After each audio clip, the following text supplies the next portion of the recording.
નમસ્કાર દર્શક મિત્રો, આપ નિહાળી રહ્યા છો એસ લાઈવ ન્યૂઝ બુલેટિન। નજર નાખીએ અત્યાર સુધીના મુખ્ય સમાચારો પર। જેટ અને ઇન્ડિગોની એર ટિકિટો કેન્સલ કરાવશો તો ઊંચો દંડ ભરવો પડશે।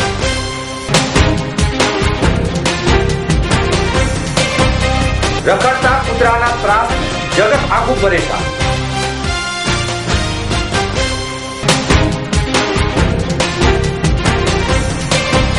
ક્રિકેટમાં ગુજરાતની વિજેતા ટીમે અમિત શાહની લીધી શુભેચ્છા મુલાકાત।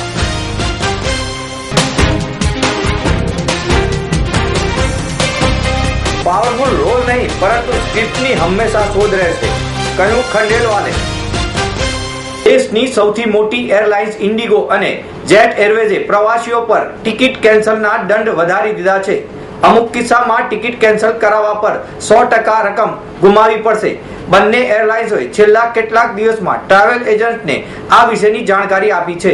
બજાર હિસ્સાની દ્રષ્ટિએ સૌથી મોટી એરલાઇન્સ ઇન્ડિગોએ ટિકિટ કેન્સલ કરાવવા પર લાગતી પેનલ્ટી 5 ભાગમાં વિભાજિત કરી છે। તેનો આધાર પ્રવાસના કેટલા દિવસ પહેલા ટિકિટ કેન્સલ કરાવવામાં આવે છે તેના પર રહેશે। ડિપાર્ચર અગાઉ 2 કલાક થી 48 કલાક વચ્ચે ટિકિટ કેન્સલ કરાવનારને ₹2250 ચૂકવવા પડશે, જે અગાઉ કરતા 50% વધુ છે।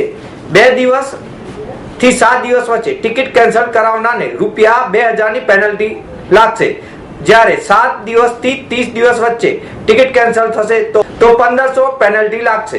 ડિપાર્ચર થી 30 દિવસ કે તેનાથી અગાઉ ટિકિટ કેન્સલ કરાવનારને ₹1250 દંડ લાગશે, જે અગાઉ કરતા 20% ઓછો છે। ડિપાર્ચર અગાઉ 2 કલાકની અંદર ટિકિટ કેન્સલ કરાવનારને પ્રવાસીને કોઈ પણ રિફંડ મળશે નહીં।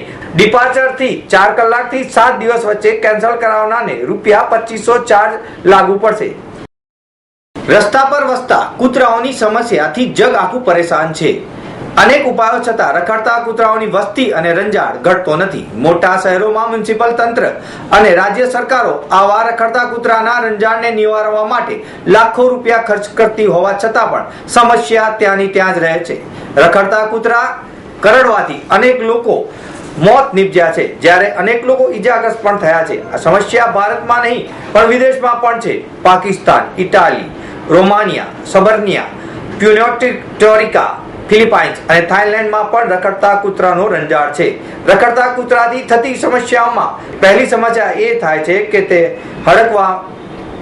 તેનાથી હડકવા થાય છે। વેક્સિન નહીં કરાયેલા કૂતરા પહેલા હડકાયા થાય છે। અંદાજ પ્રમાણે પ્રતિ વર્ષે 35,000 લોકો મોતને ભેટે છે। જો કે હડકવાની સારવાર અગાઉ કરતા પહેલા સહેલી બની છે। બીજી મુશ્કેલી એ છે કે કૂતરાના કરડવાથી સામાન્ય રીતે કૂતરા માણસ સાથે અથડામણમાં ઉતરવાનું ટાળે છે, પણ સંવહન વખતે અથવા તો કૂતરા લડતા હોય ત્યારે બીજા કૂતરાની નજીક રહેલા માણસને કરડવાનો કિસ્સો વધુ બને છે। ઉપરાંત તાજી વિવાયેલી માદા શ્વાન તેના ગલુડિયા માટે સચેત હોય છે। તેના રક્ષણ માટે તે બહુ જ સાવધ હોય છે, આથી તેના બચ્ચા પાસે કોઈ જાય તો તેને કરડે છે। આ સાથે કૂતરાનું ભસવું, ખાસ કરીને રાતના સમયે ભસવું અથવા તો સંવહન કાળમાં અત્યંત આવેગની સ્થિતિમાં કરડવા દોડવું એ એક કાળ છે। તેમની વચ્ચે જો માણસ આવી જાય તો તેને તે કરડે છે। સૈયદ મુશ્તાક અલી T20 ક્રિકેટ ટુર્નામેન્ટમાં ગુજરાતી ટીમ વિજેતા બની હતી।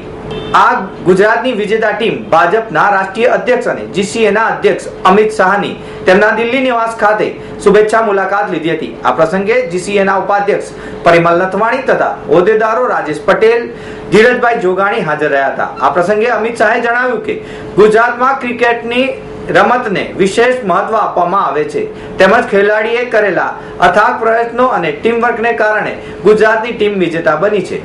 વિજેતા ટીમના ખેલાડીઓએ અમિત શાહને મળીને ખૂબ જ ઉત્સાહિત થયા હતા। હું પાવરફુલ રોલ નહીં પરંતુ સ્ક્રિપ્ટની શોધમાં હોઉં છું, તેમ અભિનેતા રાજીવ ખંડેલવાલે જણાવ્યું હતું। અમદાવાદમાં કોલેજની લાઈફ માણનારા અને ટીવી ઉપર આવી રહેલા શો રિપોર્ટર મુખ્ય પાત્ર ભજવનાર રાજીવ ખંડેલવાલે પ્રમોશન અર્થે અમદાવાદ આવ્યા હતા। તેમણે જણાવ્યું કે ઘણા સમય બાદ આવા પ્રકારના શોની રાહ જોયા બાદ આવી રહ્યો છું। આમ તો પત્રકારની દુનિયાનો મને ખ્યાલ છે, ખરેખર દિલચસ્પ દુનિયા છે। ये मेरा शो है रिपोर्टर, जो सोनी पे 13 अप्रैल से रात 9 बजे शुरू होने वाला है। लिमिटेड सीरीज है, 130 एपिसोड्स हैं, सीजन्स हैं, बहुत सारे सीजन बनेंगे शो। हम लोग जिस तरह के टेलीविजन शोज देखते हैं उससे थोड़ा सा अलग होगा ये। या जो 7 साल के जो शोज होते हैं उनसे थोड़ा अलग होगा। मैं 7 साल के बाद एक टेलीविजन पे एक फिक्शन शो कर रहा हूँ और उसका बहुत बड़ा कारण है कि मुझे कुछ अलग करने का मौका मिला। मुझे लगता है कि टेलीविजन में से बहुत सारे लोग हैं जो शायद और भी कुछ देखना चाहते हैं। जो चल रहा है वो कुछ देखेंगे, लेकिन उसके अलावा और भी कुछ देखना चाहते हैं और उन्हीं लोगों के लिए ये एक तोहफा हमारी तरफ से। बहुत एक्साइटिंग शो है, बहुत रोमांचक शो के अंदर बहुत थ्रिल है, बहुत इमोशंस हैं, लव स्टोरी है।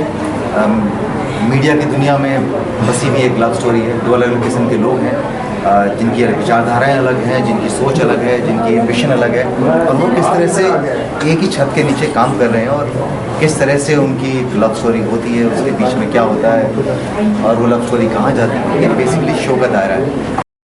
આ જોઈને લોકો પત્રકારને રિસ્પેક્ટ આપે છે તેમ હું માનું છું. હંમેશા પાવરફુલ રોલ નહીં પરંતુ સ્ક્રિપ્ટની રાહ જોઉં છું, પરંતુ દરેક સમયે આવું સંભવ બનતું નથી તેમ કહી તેણે ઉમેર્યું કે ઘણા જાણીતા પત્રકારોએ દુનિયામાં અલગ છાપ ઊભી કરી છે. ચેનલમાં ન્યૂઝ વાંચવાનું કામ ઘણું પડકારરૂપ હોય છે. અખબારો વાંચ્યા વગર જ સવાર પડતી નથી તેમ હું પણ જાણું છું. અમદાવાદની યાદ આવતા તેણે જણાવ્યું કે હજુ યુનિવર્સિટીના મસ્કાબન, મ્યુનિસિપલ માર્કેટ, લો ગાર્ડન, જેવીએસ લેડીઝ હોસ્ટેલના આંટા ભૂલતો નથી. હસતા હસતા ત્યારે ગર્લફ્રેન્ડ હોવાનું પણ તેણે સ્વીકાર્યું હતું.